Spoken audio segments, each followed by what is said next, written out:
Hi, this is Tracy. Thanks for being here. Please like and subscribe. It helps the channel. This bottle was made in 1889. Also, it wasn't.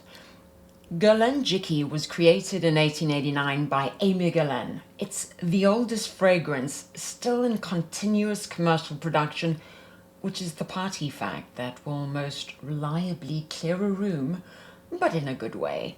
The way a room clears when something genuinely interesting's been said. You can walk into a department store today and buy a bottle. As you can see, I have one. And the bottle I have is not, cannot possibly be, the fragrance that existed in 1889. The formula's changed several times. The civet is synthetic now. IFRA has restricted various original components. And the materials available to a perfumer in Paris in 1889 haven't existed in the same form for decades. What you hold in your hands when you hold modern Jicky is a translation. It's a very good translation. It's made with real care and genuine fidelity to the original argument. But it's a translation. And yet, it is unmistakably Jicky.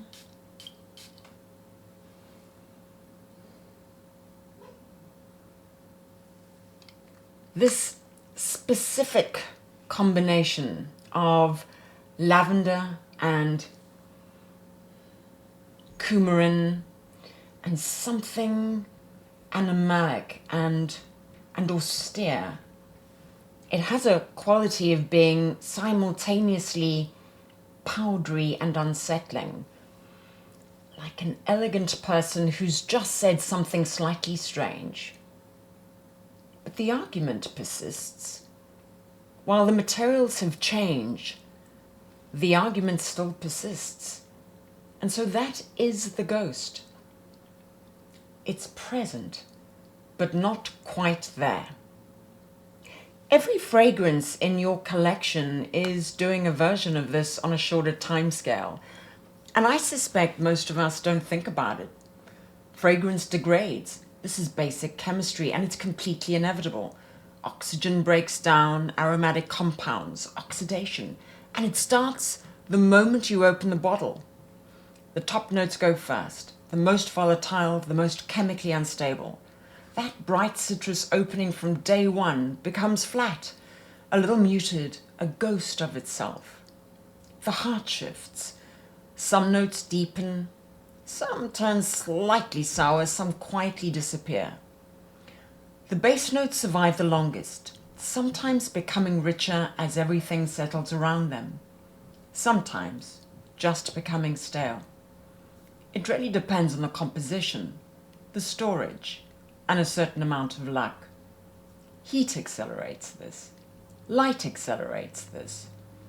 The bottle on your shelf, warm, humid, catching the morning light, is aging considerably faster than the bottle you keep in a cool, dark drawer. The bottle on your dressing table that you admire every morning is, while you're admiring it, becoming a different fragrance.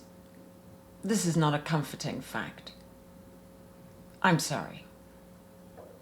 The vintage world is built on exactly this. When a collector rhapsodizes about a pre-IFRA Mitsuku, they're describing the original formula at a specific concentration, at a specific stage of oxidation in a specific bottle, because no two vintage bottles are identical. Each one is a ghost with its own particular quality of presence.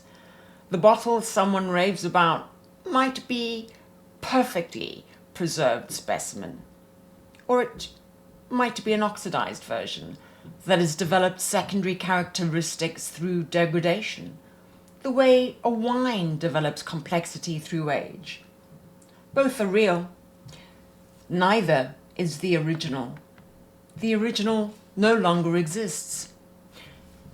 What Jicky is now, What the formula currently produces is related to the 1889 fragrance, the way a great form adaptation is related to its source novel. You know, it's genuinely informed by it, unmistakably connected, and yet irreducibly its own thing. I used to think that the whole point of fragrance was preservation, that you were buying something that would stay the same, a fixed reference point, something that would smell on Tuesday exactly as it smelled on Monday. It does not smell on Tuesday exactly as it smelled on Monday. Nothing does. The bottle in your collection is not what it was when you bought it, not what the perfumer made, not what anyone who wore it before you would recognize. It's what chemistry and time and storage and oxidation have made it from the starting point of what someone imagined. This is not a tragedy. It's just what things are. Everything you love is changing. The question is only whether you're paying attention while it does. And every bottle in your collection is a ghost. The question is not whether it's the original. The question is whether the ghost is good company.